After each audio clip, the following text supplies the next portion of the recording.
If you've ever gotten addicted to something, I need it! you have experienced the most important reaction of the human body, and arguably your life. Neurotransmitters are responsible for controlling all aspects of human existence. For instance, your mood, the serotonin transmitter, will take play. Memory, that will involve your glutamate. Your adrenaline would involve the fight or flight response, and the one we're talking about today will be dopamine, the push and pull of pleasure and depression. Dopamine is the reason people get addicted to things. It's the reason why people get depressed about things, and it's also the reason why we have motivation and pleasure. I'm going to give you a super easy framework to follow so that you can understand just how dopamine works. You have a graph. X-axis is time and Y-axis is dopamine. Then you have baseline. Below that baseline constitutes depression, and above baseline constitutes happiness. Now, the way dopamine works is it stays right around baseline. That's where you're supposed to be at most of the time. And for this example, let's say you spike your dopamine from vaping nicotine. Therefore, you have what we call a nicotine buzz.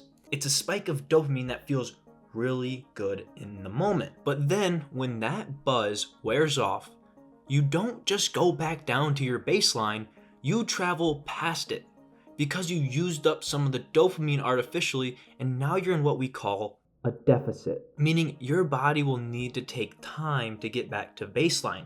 It won't shoot back up to baseline very quickly because you have to recharge your dopamine. And this is the part where addiction takes place. When you're in this depressive state, you have two options. One, wait for your body to recharge, or two, take a shortcut by doing the same activity like ripping nicotine. But the funny thing about this little cheat that you're going to do on number two is you won't even peak as high in dopamine than you did the first time. And now when you drop back down, you're not only going to go further into a depressive state, but it's also going to take much longer to recharge back to baseline. Meaning you're going to be in a depressive state for a much longer time. This is why people who have huge vaping addictions, huge nicotine addictions, they take so long to get back to feeling like they used to. Now, this is where the idea of gateway drugs comes into play. Since you'll always be chasing more and more dopamine while never actually recharging, you will require something that releases more dopamine in a more volatile manner than vaping. You might have to go to something stronger to get that same fix of dopamine. You're going to feel depressed, you're going to feel antsy, you're going to feel terrible. But if you don't deal with those feelings now, it's only going to get worse if you continue to artificially spike your dopamine. Now, this graph can be used to reference anything in your life. Things like watching your phone or eating candy or just eating any food you want. This graph can be applied to it. If you're a smart viewer, you already liked and subscribed. But if you're an even smarter viewer, you would have realized I only mentioned artificial releases of dopamine. An artificial release, remember, has those high peaks and those deep troughs, and they also take a long time to recharge. But what about a natural release of dopamine? What does that look like? Well, obviously, a natural release of dopamine is anything you do through physical labor. So things like working out or even mental labor, things like reading a book, and even completing a goal and socializing. The thing is, with a natural release of dopamine, you will have a respectable release of dopamine. You won't peak too high and it will be a gradual increase.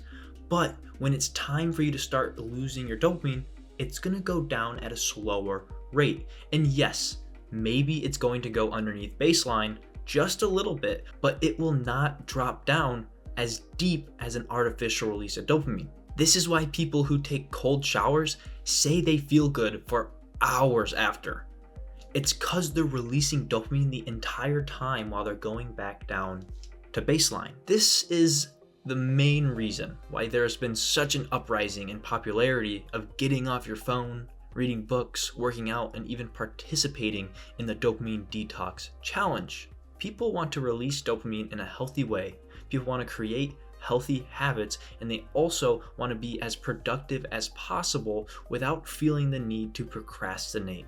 Now, I did a dopamine detox challenge a little over 2 years ago. Started off pretty rough, but I'm feeling pretty good. That cold shower woke me up and I'm ready to start my day. And I'll say it reset all of my bad habits and made me more productive, but down the line, I still had my vices watching YouTube and sleeping in. Still struggle with that one. So although you can reset your reaction to dopaminergic releases, you're gonna have to figure out how to rewire your brain to stop doing those bad vices and replace them with something healthy. And that's a whole other challenge, a challenge that literally might take you your entire life, and you're gonna have to fight with your entire life, because there's always going to be opportunities to take the shortcut. Maybe I make a video in the future talking about how to rewire your brain, but all you need to know is if you want to rewire your brain, you need to take notes of the reason you commit your vices. For me, YouTube is an escape of boredom, but I can't just remove this because I'm escaping boredom for a reason. Remember, your brain is a vacuum. If there's nothing there to release dopamine, it's gonna look for something in anything to release dopamine. If you did nothing and you sat inside of a black room for 5 days, hell, turning on the light would release dopamine. So with this framework, I need to replace the bad habit that releases dopamine with a good habit that releases dopamine.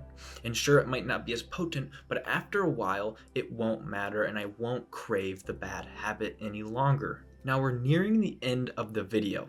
We covered what releases dopamine, the different types of dopamine, how to rewire your bad habits. So if you found this video useful, I'd appreciate a like and subscribe, sure, but I also made another video talking about procrastination, which goes down the rabbit hole of rewiring your brain. Regardless, thank you for watching. Remember to stay healthy, and remember, everyone is trying to have good dreams tonight. Peace out. Now, if you're a smart viewer, you already liked and subscribed. Oh God, that's so cringe! To reaction to dopaminergic. Reset your reaction to dopaminergic. Dopaminergic. So although you can reset your reaction to dopaminergic, I did it, reactions. Now we're ending the